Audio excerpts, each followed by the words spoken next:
할렐루야. 추석 연휴 잘 보내시고 함께 예배하고 계신 줄 믿고 성도님들께 주님의 평안을 전합니다.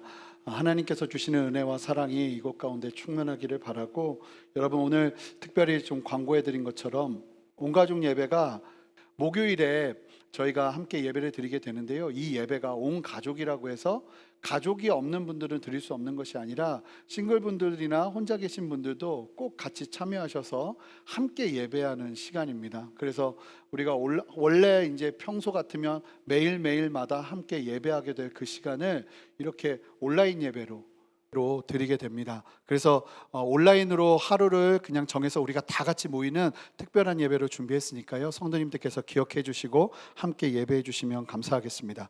우리 함께 오늘 함께 나눌 말씀 다 같이 일어나서 합독하도록 하겠습니다. 요한복음 6장 16절부터 21절까지의 말씀입니다. 요한복음 6장 16절부터 21절까지의 말씀입니다. 저와 함께 합독하도록 하시겠습니다. 저물매 제자들이 바다에 내려가서 배를 타고 바다를 건너 가버나움으로 가는데 이미 어두웠고 예수는 아직 그들에게 오시지 아니하셨더니 큰 바람이 불어 파도가 일어나더라. 제자들이 노를 저어 시별이쯤 가다가 예수께서 바다 위로 걸어 배에 가까이 오심을 보고 두려워하거늘 이르시되 내니 두려워하지 말라 하신대 이에 기뻐서 배로 영접하니 배는 곧 그들이 가려던 땅에 이르렀더라. 아멘. 자리에 앉으시겠습니다. 함께 기도하며 함께 기도하고 말씀 전하도록 하겠습니다. 하나님 감사합니다. 오늘 말씀 가운데 역사하실 주님 기대하고 소망하며 주님 앞에 섭니다. 주님 말씀하여 주시고 이때에 가장 필요한 은혜로 우리와 함께하여 주시옵소서. 감사드리며 예수 그리스도 이름으로 기도합니다. 아멘. 예수님께서 5,000명 여자아이들을 추산하여 볼 때 적어도 2만 명 되는 사람들을 먹이기로 작정하셨지만 상황은 그러나 불가한 상황이었습니다. 그들을 먹일 돈도 없었을 뿐더러 그 많은 사람들을 먹일 만한 음식을 공급할 곳을 찾는 것도 불가능한 일이었습니다. 왜냐하면 예수님과 제자들 그리고 함께하던 2만 명의 사람들 모두가 산 위에 있었기 때문입니다. 그럼에도 예수님께서 사람들을 먹이시고자 하는 마음을 접지 않으시자 제자들이 이 일의 불가함을 이야기했고, 그들이 확보한 한 아이의 보리떡 5개와 물고기 2마리, 이것이 우리들의 전부라고 예수님께 가져갔습니다. 이걸 가지고 무엇을 하겠냐고 반문하듯이 보리떡 5개와 물고기 2마리로 예수님께 말보다 강력하게 이야기하고 있었던 것이죠. 이때 예수님께서 2만 명을 먹이시기 위해서 유일하게 가지고 있던 터무니없어 보이던 보리떡으로 예수님은 축사를 하셨습니다. 여러분, 축사의 의미는 감사한다는 말입니다. 즉 그 상황에서 하나님께 감사의 고백을 올려드리는 것이죠. 오병이어로 인해 하나님께 감사하고 나누기 시작하자 이것이 기적의 역사로 일어나게 됩니다. 여러분, 예수님께서 보리떡을 사용하셨죠. 한없이 작고 작은 보리떡으로 감사하셨어요. 그런데 잘 보면요, 크고 위대하신 하나님 앞에서 우리의 능력과 우리의 헌신은 보리떡보다 더 작고 연약하고 초라한 존재인 것입니다. 그럼에도 주님은 우리를 기뻐하시고 우리로 인하여 감사해야 하시고, 우주 만물의 위대함을 본다면 작고 작은 보리떡보다 더 작은 우리를 위해 십자가를 지신 주님을 우리는 기억해야 할 것입니다. 우리 모두가 보리떡이 되자는 이야기가 아니라 크신 하나님의 관점으로 본다면 우리는 보리떡보다 더 초라한 존재가 바로 우리들이라는 이야기입니다. 그러니까 지난주 말씀을 들으시면서 우리가 보리떡이 돼야 되는 건가, 이런 이야기가 아니라 우리가 아무리 노력을 하고 아무리 온전한 모습으로 서려 해도 우리는 하나님 앞에서 본다면 보리떡보다 작은 존재일 수밖에 없다는 말입니다. 잘 보니까요, 예수님은 이미 보리떡만으로도 감사하는 것이 익숙하세요. 온 열방에서 작고 작은 이스라엘로 기뻐하시고 이스라엘로 영광 받으시던 삼위일체 하나님을 보세요. 그렇게 본다면 2만 명이라는 큰 수에 어울리지 않는 초라한 보리떡으로 감사해야 하며 그들 전체를 먹이고도 남는 기적이요, 예수님께는요 일상이셨어요.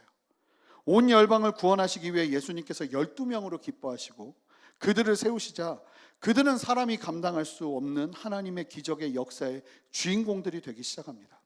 주님의 뜻을 이루며 나아가기 시작하는 것입니다. 오병이어의 기적, 예수님께서 보리떡을 들어 감사하시자 그 보리떡이 놀라운 기적의 주인공이 되어 수많은 사람들을 먹이게 되는 이야기는 결국 예수님과 우리들의 이야기인 것입니다. 그와 같이 오병이어로 장정만 5천 명인 무리들을 다 먹이고도 12광주리가 남는 일이 눈앞에 펼쳐지자 사람들이 그제서야 예수님을 알아봅니다. 제가 지난주 말씀을 다시 한번 말씀드리는 이유는 오늘 말씀이 지난주 말씀과 너무나 밀접한 관계를 가지고 있기 때문입니다. 우리 함께 요한복음 6장 14절 말씀을 한 목소리로 읽어보겠습니다. 함께 읽겠습니다. 그 사람들이 예수께서 행하신 이 표적을 보고 말하되 이는 참으로 세상에 오실 그 선지자라 하더라. 다시 한번 읽어보겠습니다. 그 사람들이 예수께서 행하신 이 표적을 보고 말하되 이는 참으로 세상에 오실 그 선지자라 하더라. 여러분, 예수님의 행하신 표적을 보고서 이 예수님이 바로 구약에서 예고된 우리가 그토록 기다리던 성경에 예시된 모세 다음으로 올 메시아요 그리스도이심을 알게 됩니다. 그런데 언뜻 보면 드디어 군중들이 예수님을 알아보고 믿음의 고백을 하고 있는 것처럼 보이지만 사도 요한은 불안한 그들의 믿음을 경계하며 말하는 것입니다. 그렇게 보는 이유는 이들의 믿음이 요한복음에서 그토록 경계하는 표적을 보고 믿는 믿음이었기 때문에 그렇습니다. 여러분, 이들이요 예수님을 그냥 믿은 것이 아니라 표적을 보고 믿었다고 이야기하고 있습니다.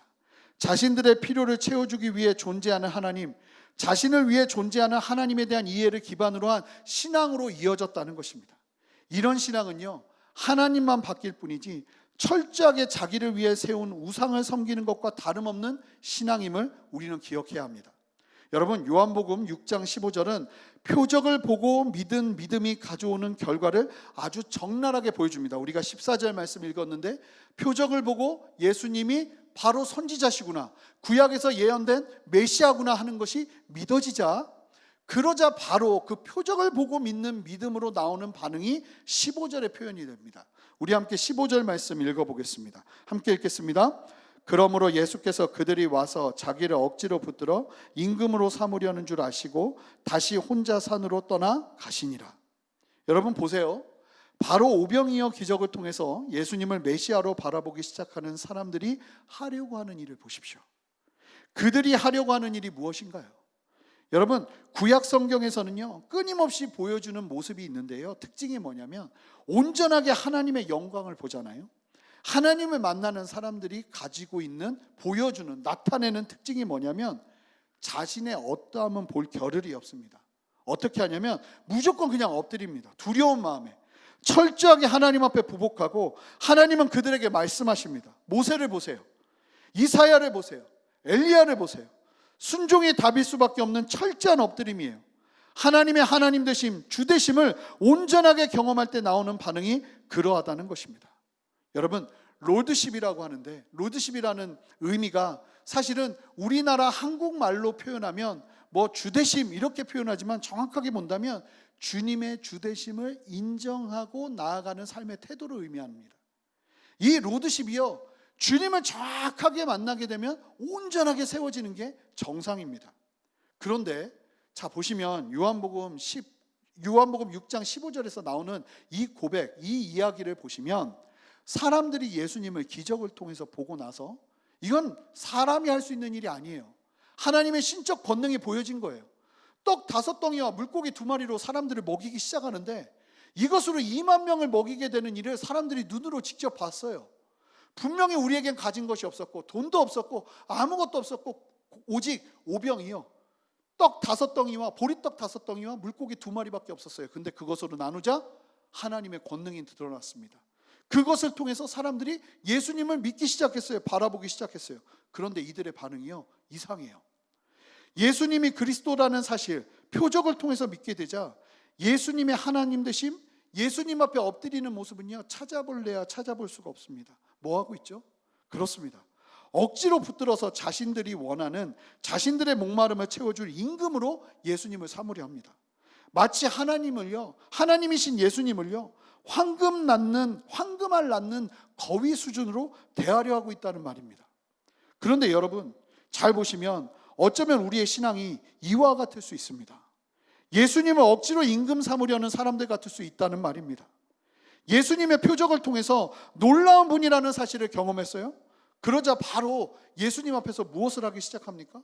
이처럼 자신들이 원하는 것을 이루어 주시는 대상으로 예수님을 묶으려 합니다. 참된 경배와 예배가 일어나는 것이 아니고요, 이제 자신들의 소망을 이루어주는 대상으로 예수님이 보이기 시작하는 거예요. 왜일까요? 여러분, 예수님을 제대로 못 만나서 이런 일이 벌어지는 겁니다. 너무나도 위험하죠. 그런데요, 오늘날 우리들의 신앙이, 혹은 우리의 주변의 신앙을 한번 보세요. 예수님을 알게 되고 예수님을 만나게 되잖아요. 그러면 어쩌면 이들과 비슷한 모습으로 신앙생활을 하려는 사람들이 얼마나 많은지 몰라요. 예수님의 어떠함은 상관없어요. 내 인생에 필요한 임금 삼으려고 예수님을 강제로 붙잡으려 하는 모습이요. 잘 보세요. 이런 신앙으로 나오니까요, 예수님이 어떻게 하는지 아십니까? 이들과 함께하지 않으십니다. 말씀을 보시면 혼자 산으로 떠나셨다고 합니다. 그들로부터 예수님은 떠나버리십니다. 자, 이제 앞으로 몇 주간 요한복음을 우리가 함께 보실 텐데요, 6장을 보실 거예요. 그런데 잘못된 신앙에 있는 그들에게, 이 사람들, 예수님을 억지로 임금 삼으려는 사람들에게 이제 예수님이 다음 주부터 설교를 하시는데, 말씀을 전하시는데, 그들이 도저히 알아듣기 힘든 강력한 돌직구 같은 천국 메시지를 전하시기 시작합니다. 그런데요, 그 이야기를 쭉 듣고 나니까요, 예수님을 자신들을 위한 왕으로 삼으려 했던 그들이요, 어떻게 하는지 아세요? 나중에 보시면 예수님을 다 떠나버립니다. 여러분, 그리고 중요한 것이, 이처럼 사람들이 예수님을 오해하고 임금 삼으려 하자 예수님은 바로 이들을 피하고 산으로 홀로 올라가십니다. 마가복음은요, 이 똑같은 장면을 설명하면서 뭐라고 말하냐면, 예수님께서 기도하시기 위해 더 높은 곳으로 올라가셨다고 말해주고 있습니다. 이 백성들의 달콤한 유혹을 정리하시기 위해 하나님 앞으로 나아가 기도하시는 예수님을 우리는 기억해야 할 것입니다. 여러분, 사람들이 자신의 욕구를 채워줄 대상으로 누군가를 만나면요, 뭐 하려고 하는지 아십니까? 임금 삼으려 합니다. 그 대상이 하나님이라 할지라도 높여지고 섬기는 것 같지만 그들의 중심을 돌아보면요, 가장 높은 보좌에 하나님이 아니면 바로 자신이 있는 거예요. 자신의 소원을 이루어주는 대상일 뿐이에요. 하나님도요. 그 사실을 누구보다도 잘 아시는 예수님이셨어요. 그럼에도 불구하고 예수님은 그러한 상황에서 그들을 만나지 않고 그들과 함께하지 않고요, 더 높은 곳으로 올라가셔야 했어요. 왜요? 하나님을 만나 하나님과 기도해야 됐고 하나님과 교제해야 했기 때문이에요. 우리도 그런 자리에 유혹이 있을 수 있습니다. 사람들의 안정과 사람들의 박수에 취해서 자신도 모르게 자연스럽게 사람들의 임금의 자리에 앉으려 할 수 있다는 말입니다. 여러분, 이런 상황의 유혹을 만날 때 방법은 딱 하나입니다.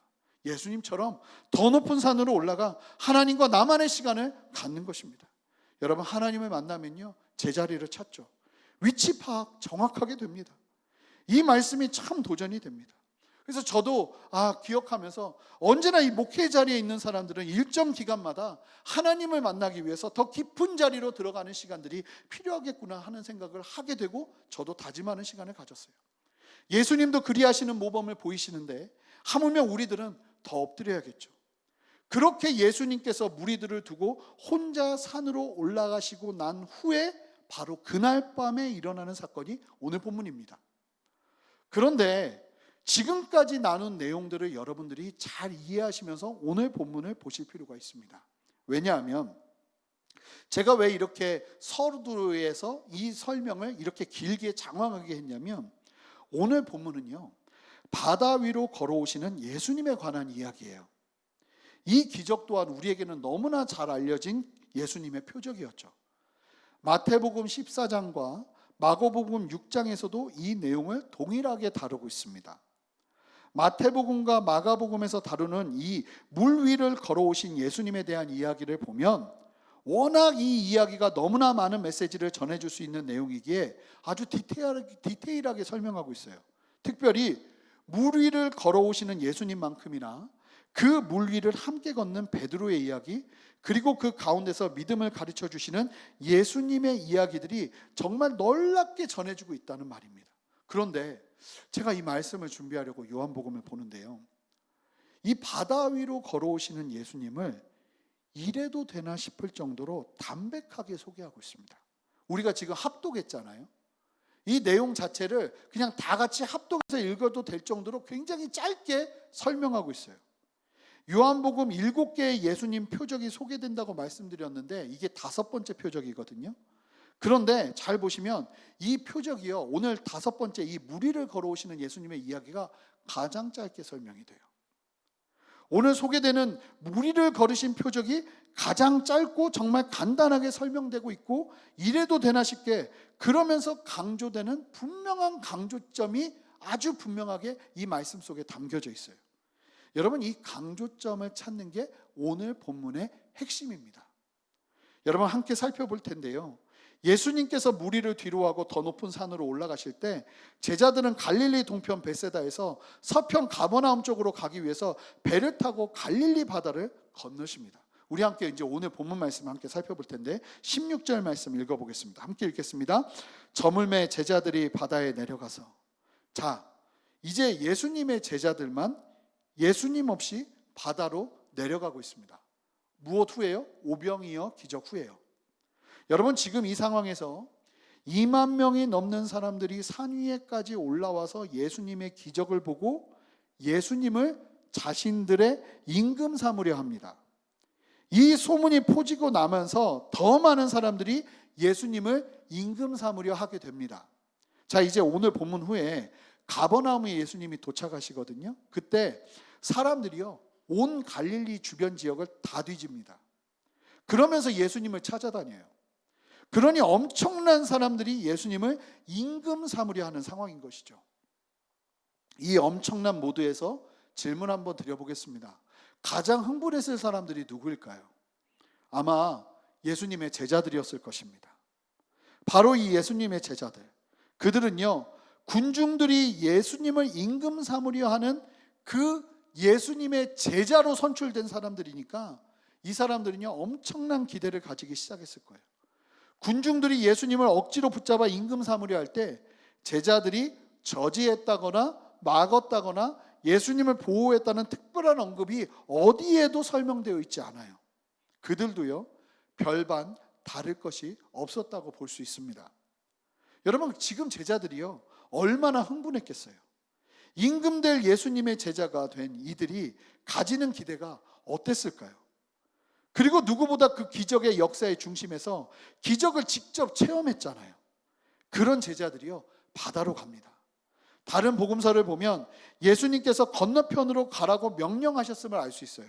그리고 더 놀라운 건 예수님이 사람들을 보내고 있었고요, 제자들은 빨리 배 태워 보내셨다는 것을 발견할 수 있습니다.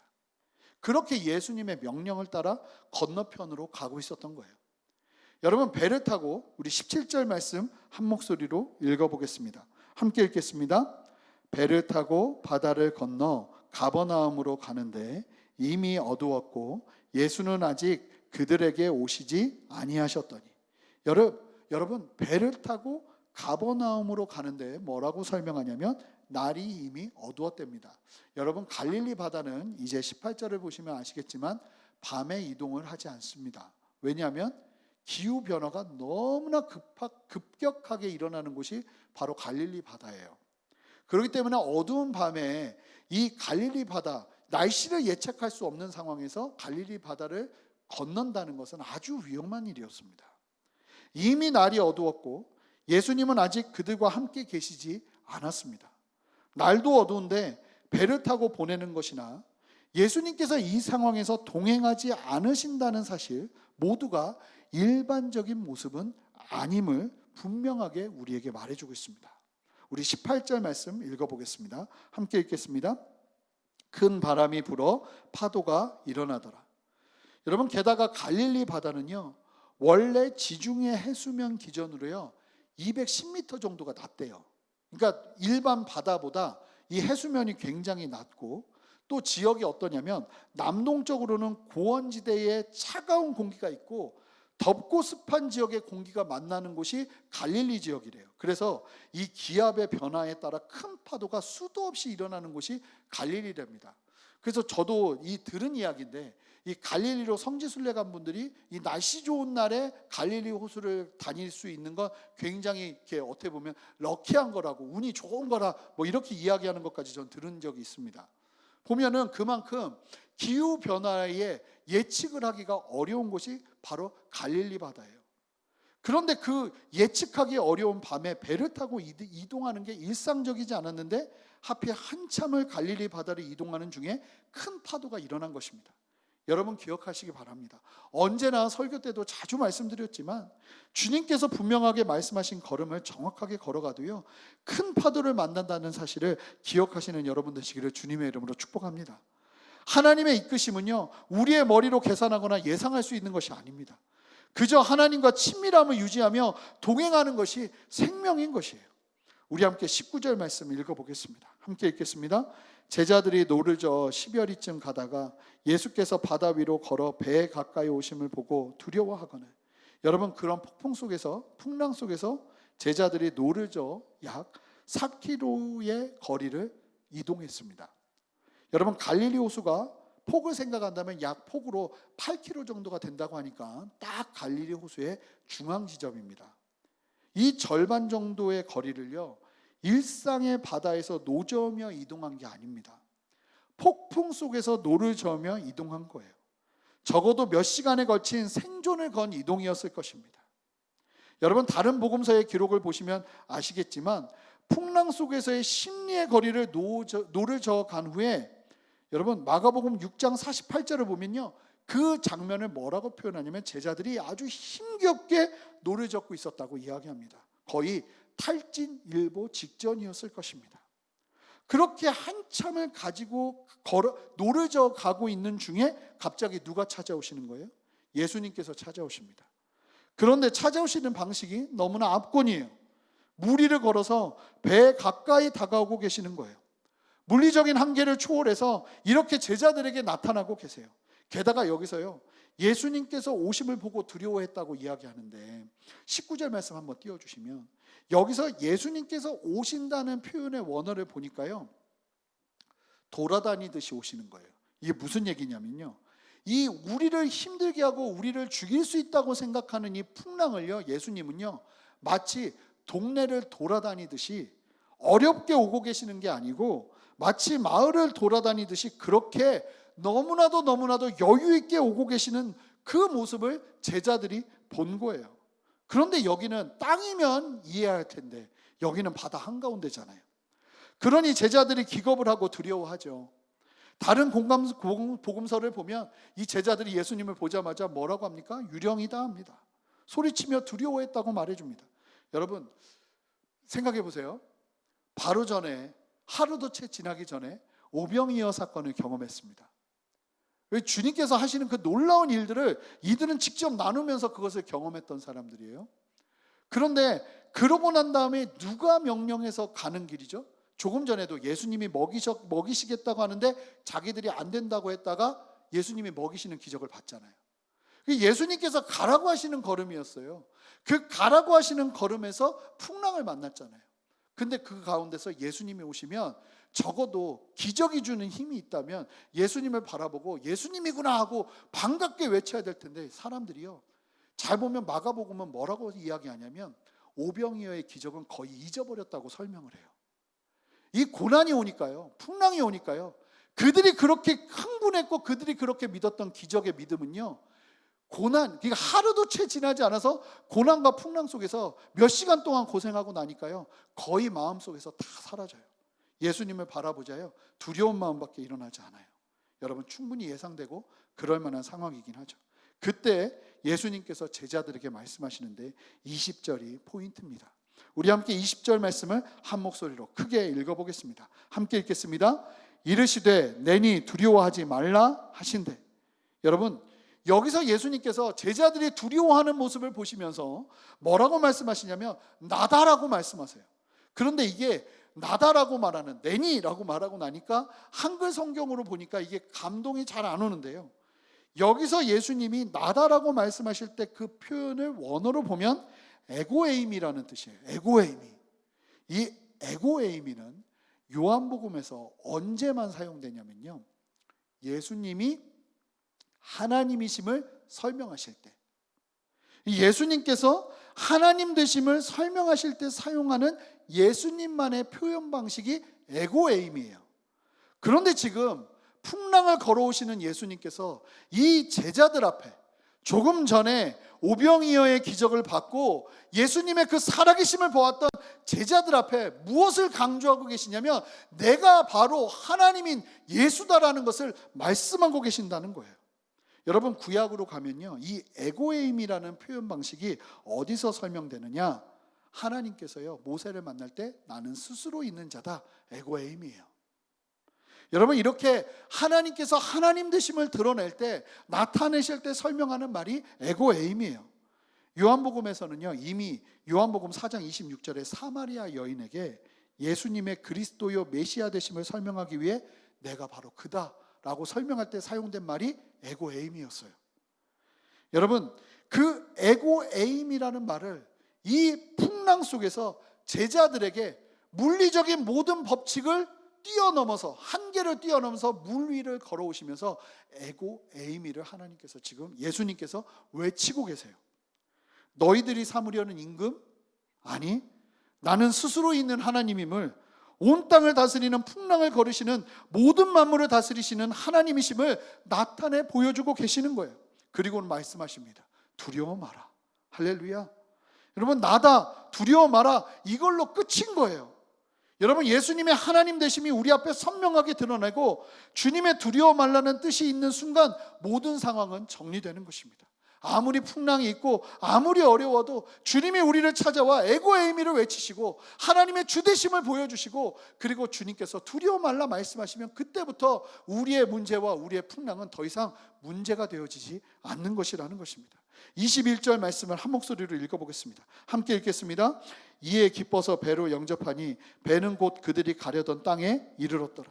여러분, 온전히 예수님을 보았어도 제자들은요 여전히 풍랑 중에 있어요. 지금 자칫하면 배가 뒤집힐 정도로 엄청난 폭풍 중에 있다고요. 그런데 기가 막히죠. 제자들이요, 다른 것 때문에 기뻐하는 것이 아니라 예수님이 나를 찾아오셨다는 사실에 두려워하지 말라는 예수님의 선포에 이들은요 기뻐하며 예수님을 배로 영접합니다. 영접했다는 표현은 요한복음에서만 나와요. 이 똑같은 사건을 기록하는 마태복음과 마가복음에서는 찾아볼 수 없어요. 이 제자들이요 예수님을 온전히 영접했습니다. 기뻐했다는 말의 의미를 살펴보면 바라고 원했다는 의미가 더 정확한 표현이에요. 그러니까 물 위를 걸어서 폭풍 속에 있는 자신들을 찾아오신 예수님을 보자 그들은 예수님을 배로 영접하기를 간절히 원했다는 의미예요. 그리고 또 하나의 기적이 설명됩니다. 21절을 다시 한번 보시면 21절, 사실은 이 요한복음에서 아주 뚜렷하게 이 기적과 같은 사건을 설명해 주고 있지 마태복음과 마가복음은 이 부분을 말해주고 있지는 않아요. 자, 보시면 마지막에 뭐라고 말합니까? 예수님께서 그 배에 함께 오르시자 배가 곧 그들이 가려던 땅에 이르게 됩니다.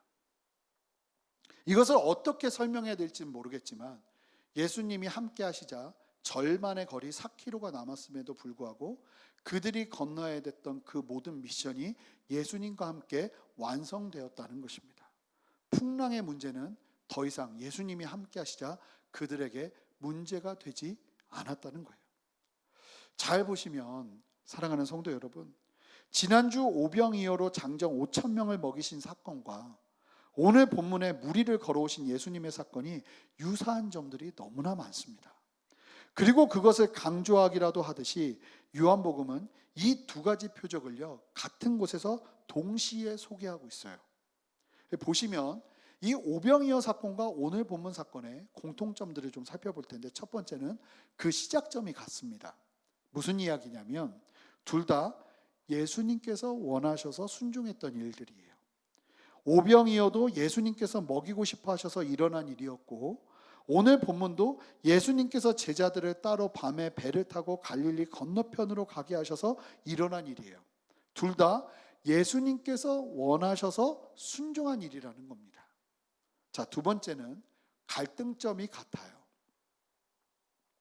예수님이 원하셨지만 상식적으로 불가능한 문제 앞에 두 사건이 동시에 섭니다. 같이 똑같은 모습으로 섭니다. 동시는 아니죠. 똑같은 모습으로 섭니다. 여러분, 오병이어는 장정 5,000명 외에 함께 있는 여인들과 아이들을 계산할 때 좋게 2만 명은 될 만큼의 사람들을 먹일 돈도 음식을 공급할 음식 공급처도 산 위에서 벌어진 일이었기 때문에 찾아낼 수가 없는 상황이었어요. 그러니까 먹일 수 있는 상황은 불가했던, 그러니까 먹이는 것이 불가했던 상황이라는 거예요. 그런데 오늘 본문도 마찬가지예요. 예수님께서 말씀하신 길이지만 폭풍으로 인하여 한계에 다다른, 금방이라도 전복될 것 같은 인간의 힘으로는 어쩔 수 없는 폭풍을 만나고 있는 것이에요. 그리고 또 다른 공통점이 뭐냐면 해결점이 같습니다.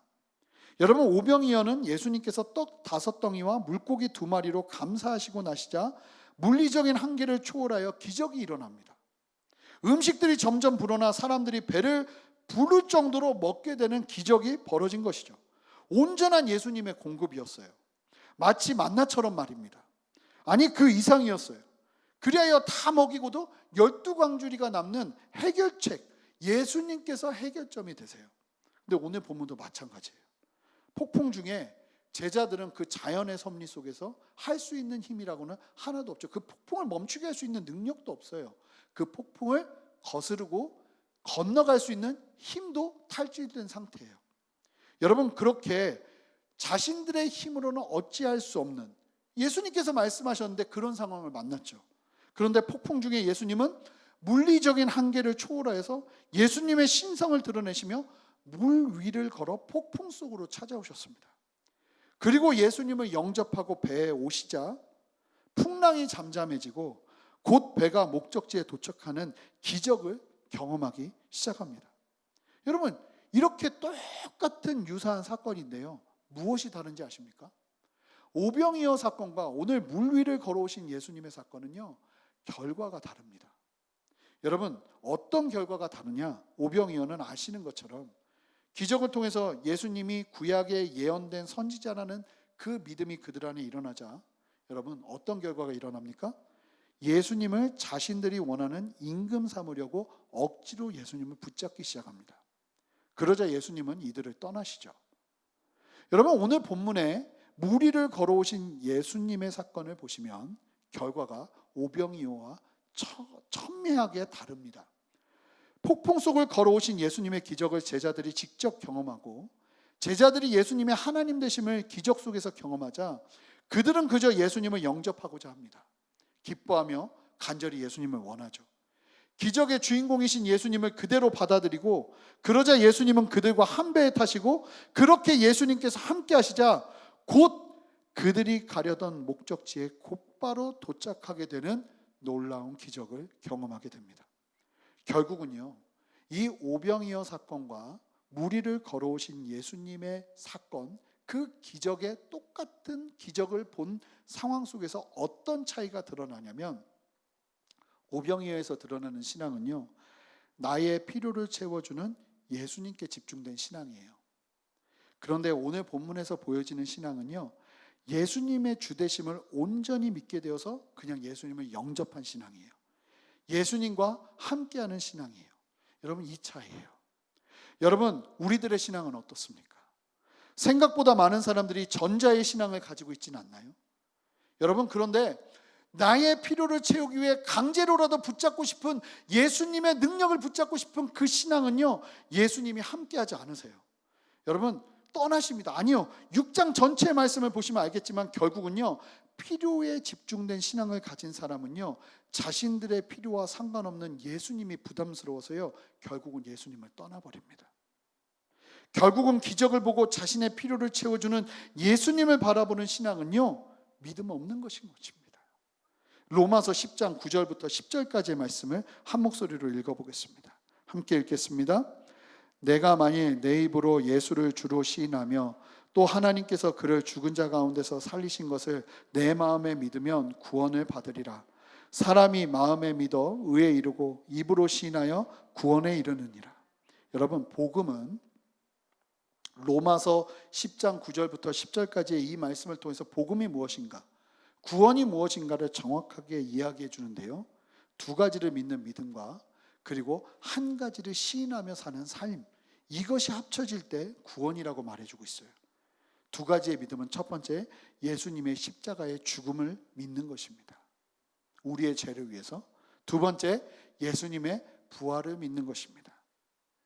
자, 그리고 난 다음에 우리가 고백해야 되는 중요한 신앙은 로드십이에요.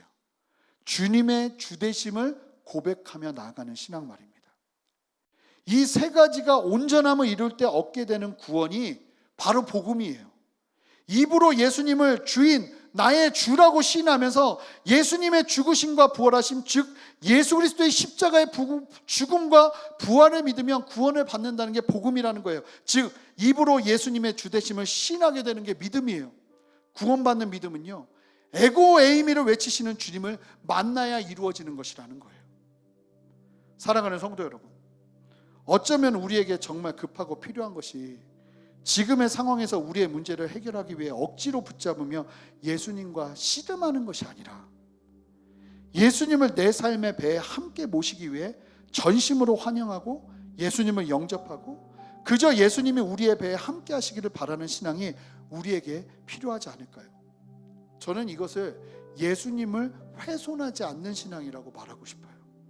여러분 보세요. 오병이어의 기적을 경험한 사람들은요, 예수님이 무엇을 원하시는지, 예수님이 무엇을 기뻐하시는지, 예수님의 뜻이 어디 있는지는 관심이 없어요. 내 임금 삼으려 하는 것에 관심이 있을 뿐이에요. 여러분 이것은요 신앙이 아닙니다. 여러분 예수님을 훼손하고 있어요.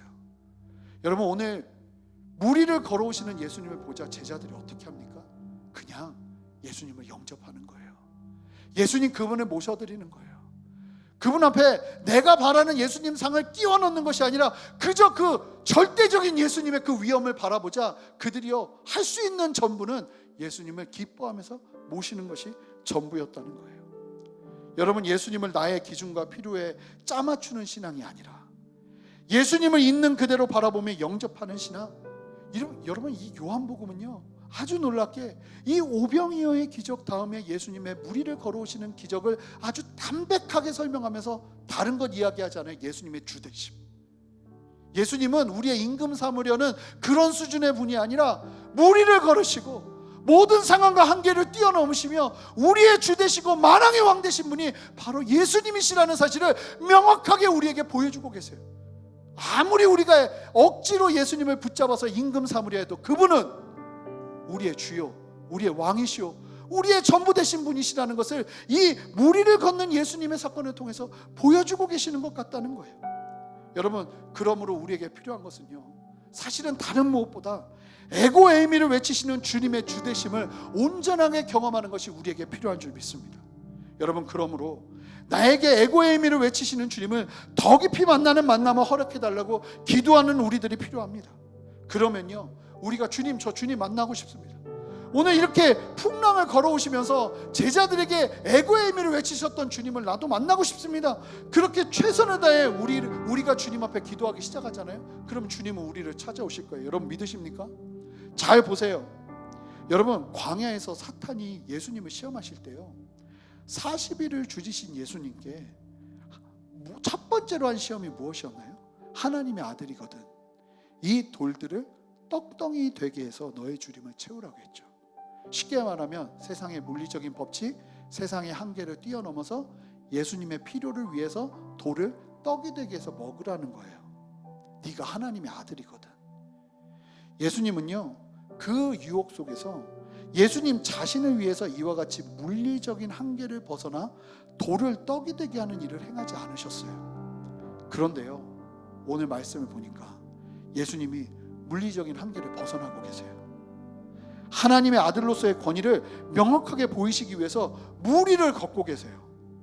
누구를 위해서요? 예수님을 위해서가 아니에요. 예수님의 부르심을 따라 순종하는 제자들을 위해서는요 예수님이요 그 사탄의 유혹 속에서도 하시지 않았던 그 일을요 제자들을 위해서는 하고 계세요.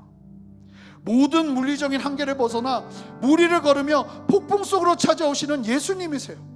여러분 자신을 위해서는 하나님의 영광을 사용하지 않으시더니 온전히 예수님을 사랑하는 제자들을 위해서라면 폭풍의 풍랑 위를 걸으시는 기적을 마다하지 않으시는 예수님을 요한복음은 우리에게 소개해주고 있다고요. 여러분 이 주님이 얼마나 좋은 예수님이신가요? 그 주님을 여러분들과 함께 바라보기를 원합니다.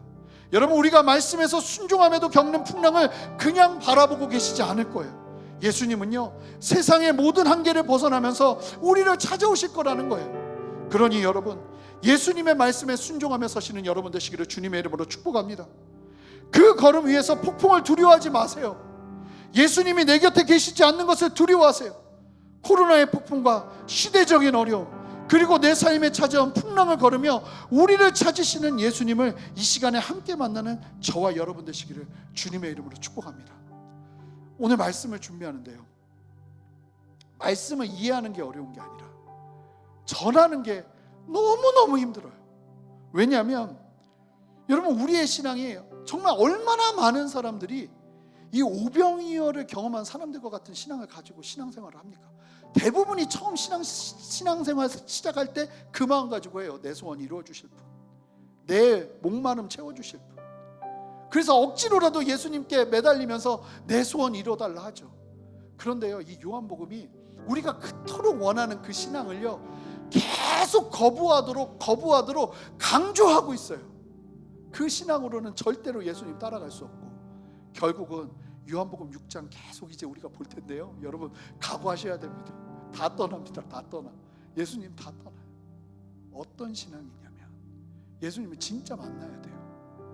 에고 에이미를 외치시는 만왕의 왕이요 주 되신 예수 그리스도를, 진짜 하나님이신 예수 그리스도를 그냥 선지자 수준이 아니라 내 인생을 도와주는 수준이 아니라 온 땅을 다스리시며 다시 오실 예수님을 정확하게 만나지 않으면, 여러분, 우리의 신앙이요, 이 오병이어의 사람들이 가지고 있었던 신앙과 똑같은 모습을 보일 수 없다는 거예요. 근데 이 이야기하는 게 너무 힘든 거예요.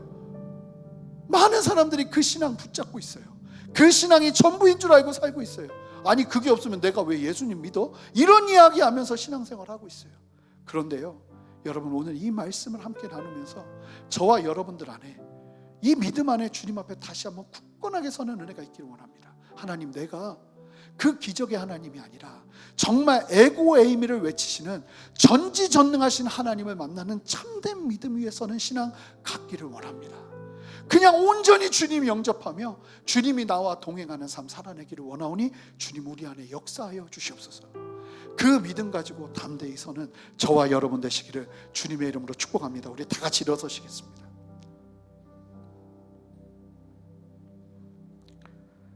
우리 함께 기도하며 나가기를 원하는데요, 먼저 기도하기를 원해요. 우리 함께 두 손을 들겠습니다. 여러분들의 자리에서 두 손을 드시고, 여러분들의 환경에서 두 손을 드시고, 우리 주님 앞에 기도하며 나갈 때 하나님, 주님의 그 살아계심을 우리에게 보여주시옵소서. 주님의 그 살아계심을 우리에게 나타내 보여주시옵소서. 에고에임이 내가 바로 하나님이다 말씀하시는 그 주님의 살아계심을 우리가 온전히 경험하며 우리의 신앙이 주님 앞에 굳건하게 서기를 원합니다. 나의 소원을 이루기 위해 주님을 붙잡는 인생이 아니라 주님을 만남으로 말미암아 내가 주님 앞에 순종하는 참된 신앙으로 거듭나기를 원하오니 주여 이 시간 주님을 영접하는 참된 은혜를 허락하여 주시옵소서. 풍랑 중에 나를 찾아오시는 주님을 보게 하여 주시옵소서. 우리 그렇게 주님 앞에 간절히 주님을 사모하며 주님의 이름 한번 크게 부르며 기도합니다. 주여, 주님 우리 안에 역사하시는 주님을 찬양합니다. 주님 우리에게 말씀하시는 주님을 찬양합니다. 주님 우리 안에 임하셔서 역사하시고 다스리시는 주님을 찬양합니다. 주님 말씀하여 주시옵소서. 주님 우리에게 찾아와 주시옵소서. 아버지, 우리를 위해서, 아버지 제자들을 위해서 물리적인 법칙을 어기는 것을 두려워하지 않으시며 모든 한계를 벗어나 우리를 찾아오신 예수님을 우리도 만나기를 원합니다. 제자들을 찾으신 예수님을 우리가 함께 누리기를 원합니다. 두려워하지 않게 하시고 이 상황 속에서 주님을 바라보는 믿음으로 담대히 서는 은혜 허락하여 주시기를 원하오니 주의 역사하시고 은혜 베푸시고 함께하여 주시옵소서. 하나님, 담대하게 주님 바라보기를 원합니다. 담대하게 주님 의지하기를 원합니다. 주님 역사하셔서 우리의 믿음 더하여 주시옵소서. 그렇게 해서 일을 행하시는 주님을 찬양합니다. 우리 두 번째로 주님 앞에 우리 함께 회개할 때, 여러분 우리 안에 어쩌면 우리의 신앙이 이 오병이어의 기적을 경험한 군중들의 신앙이 아니었는지 돌아보면서 회개하기를 원합니다. 나의 임금 삼으려고 억지로 주님을 붙잡으며 하나님 나의 마음을 채워주십시오, 나에게 역사해 주십시오 하는 그 군중들의 믿음으로 가졌던 그 믿음들을 아버지 철저하게 회개하며 나가기를 원하오니 하나님 우리 안에 주님의 주되심을 나타내 보여주셔서 우리의 그 모든 높아진 마음들이 낮아지게 하시고 주님 앞에 철저히 엎드려 주님을 그저 영접하며 하나님을 그저 높여드리며 주님의 뜻 가운데 순종하며 나가는 참된 믿음의 삶으로 변화시켜 주시기를 원합니다. 주님 새롭게 하여 주시옵소서. 우리 함께 회개하며 주님 앞에 기도하며 나가겠습니다. 함께 기도하시겠습니다. 주님 우리 안에 역사하시는 주님을 찬양합니다. 우리 안에 말씀하시는 주님을 찬양합니다. 우리 안에 일하시는 주님을 찬양합니다. 두려워하지 않게 하시고 믿음으로 당당히 주님 바라보며 아버지는 날마다 주님이 거하시고 주님이 역사하시는 당신의 그 다스리심을 누리며 우리 모두가 서기를 원하오니 주여 역사하여 주시옵소서. 아버지 하나님, 아버지는 오병이어를 경험한 군중들의 믿음이 우리의 믿음이 아니기를 원합니다. 오병이어를 경험한 군중들의 신앙이 우리의 신앙이 아니기를 원합니다. 주님 앞에 살아있는 믿음 가지고 믿음으로 담대히 서기를 원합니다. 주님 앞에 담대히 나가기를 원합니다. 주여 역사하시고 은혜 베푸시고 함께하여 주시옵소서. 그렇게 해서 일을 행하시는 주님을 찬양합니다. 역사하시고 다스려 주시옵소서. 그렇게 우리 안에 다시 한번 믿음 더하여 주시옵소서. 우리 마지막으로 한 가지 더 기도할 때 다 같이 두 손을 들고 하나님, 지금 내가 풍랑 중에 있다 할지라도 그 풍랑을 뚫고 찾아오시는, 그 풍랑을 밟으며 걸어오시는 예수님의 그 살아계심을 경험하기를 원합니다. 하나님, 나와 함께하여 주시옵소서. 내 인생의 배에 타 주시옵소서. 나와 함께 동행하여 주시옵소서. 풍랑을 두려워하는 것이 아니라 예수님이 내 인생 가운데 함께 하시지 않음을 두려워하는 인생 되게 하여 주시옵소서. 그렇게 함께 다 마지막으로 기도하며 주님 앞에 기도하며 나가겠습니다. 함께 기도하겠습니다. 주님, 이 시간 우리의 삶 가운데 찾아오셔서 역사하시는 주님을 찬양합니다. 주님 말씀하시고 다스려 주시옵소서. 아버지 하나님의 다스리심, 아버지 하나님의 말씀하심, 아버지 하나님의 역사하심 속에서 우리가 더욱더 굳건하게 서기를 원하오니 주님 말씀하시고 인도하시는 주님의 이끄심 앞에 담대히 서게 하시는 주님 보게 하시기를 원합니다. 하나님, 우리 안에서 일을 행하시는 주님, 우리를 걸어오시는 주님, 아버지 우리의 풍랑을 두려워하지 말라 말씀하시며 애고의 이름을 외치시는 주님, 우리가 만나기를 원합니다. 주여 역사하시고 함께하여 주시옵소서. 다스려 주시옵소서. 그렇게 해서 일을 행하시는 주님을 찬양합니다. 우리 안에 역사하시는 주님, 친히 찾아오셔서 하나님, 우리의 삶 가운데 우리의 풍랑 중에 그 풍랑을 걸어오시며 애고의 힘이 두려워 말라 말씀하시는 주님을 만나는 우리 모두에게 주님 역사하여 주시옵소서. 하나님, 우리의 신앙을 점검하게 하여 주십시오. 우리가 어떤 신앙입니까? 무리를 걸어오시는 예수님을 바라보자 그저 예수님을 영접하며 예수님의 주되심 앞에 엎드리는 신앙, 아버지 그 신앙이 우리 안에 있기를 원합니다. 아버지 하나님, 억지로 임금 삼으려 했던 그 모든 욕심이 가득한 아버지 잘못된 신앙들을 내려놓게 하시고 하나님, 온전히 주님의 주되심을 바라보며 엎드리는 신앙 위에 주님께서 채우시고 역사하시는 역사를 보게 하여 주시옵소서. 하나님의 행하시는 주님이 함께 하시자 정작 그들을 힘들게 했던 풍랑이 잠잠케 되어지고 그들이 가야 됐던 그 거리를 곧 도착하게 되는 역사를 경험하게 되었던 것처럼 다른 어떤 것이 아니라 주님을 우리의 인생 가운데 모셔드리자 우리의 인생 속에 많은 풍랑의 문제들이 잠잠케 되어지고 주님께서 말씀하시는 그 일들이 우리 안에 이루어지는 역사를 우리 모두가 누리기를 원하오니 우선순위 바뀌지 않게 하시고 온전한 믿음으로 담대히 서는 우리 모두에게 역사하여 주시옵소서. 감사드리며 예수 그리스도 이름으로 기도합니다. 아멘. 우리 함께 찬양하며 나가겠습니다. 내게 허락하신 시련을 통해, 내게 허락하신 시련을 통해 나의 믿음 더욱 강하게 자라나고 험한 산과 골짜기 지나는 동안 주께 더 가까이 나를 이끄시네. 내가 겪는 시험이 어렵고 힘겨워도 내 주님보다 크지 않네. 내 앞에 바다가 갈라지지 않으면 주가 나로 바다 위 걷게 하리.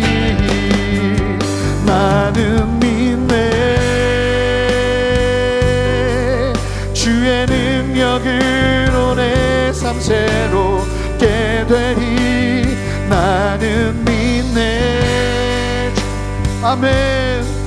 주의 능력으로 담대히 나아가리라.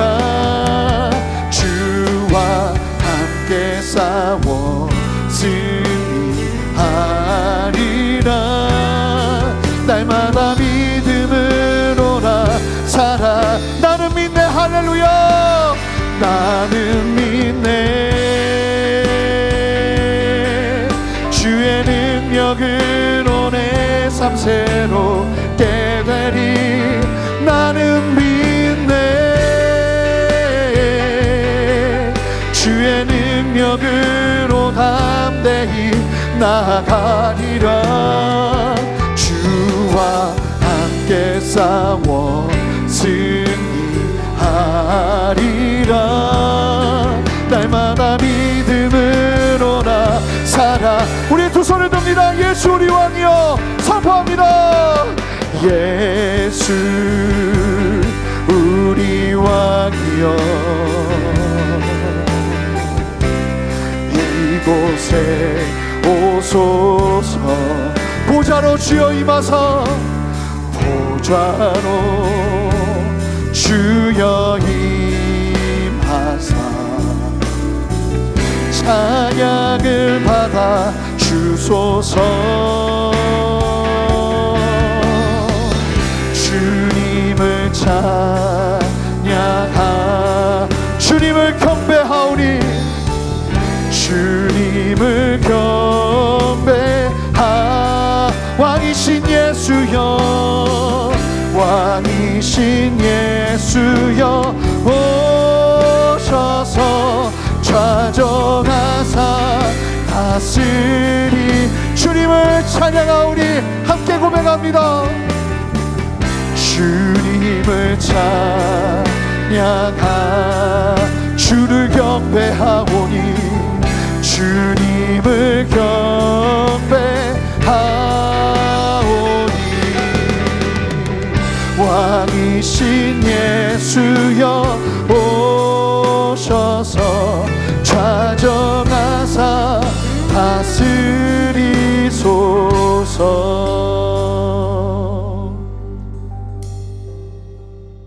하나님 앞에 드리는 귀한 헌물을 주님 받아주시고, 오늘 예배를 통해서 주님, 그리고 앞으로 우리의 신앙을 통해서 주님의 주되심을 더욱더 나타내 보여 주시옵소서. 주님 앞에 엎드리는 인생, 주님의 주되심을 온전하게 인정해 드리는 참된 믿음이 우리 모두에게 삶 속에서 드러나게 하여 주시옵소서.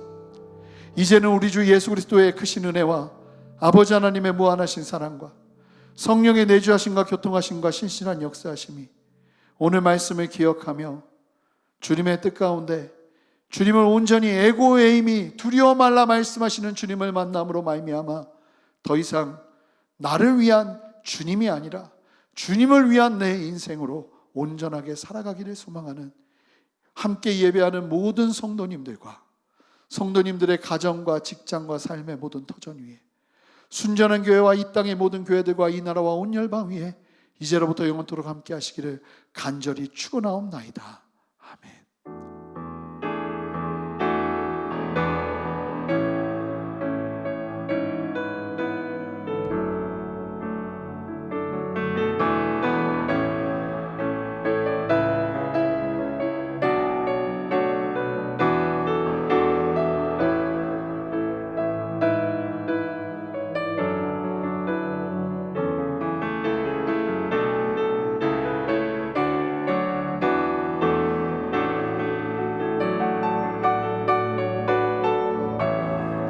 모든 감사와 영광의 박수 주님께 올려드리겠습니다. 할렐루야.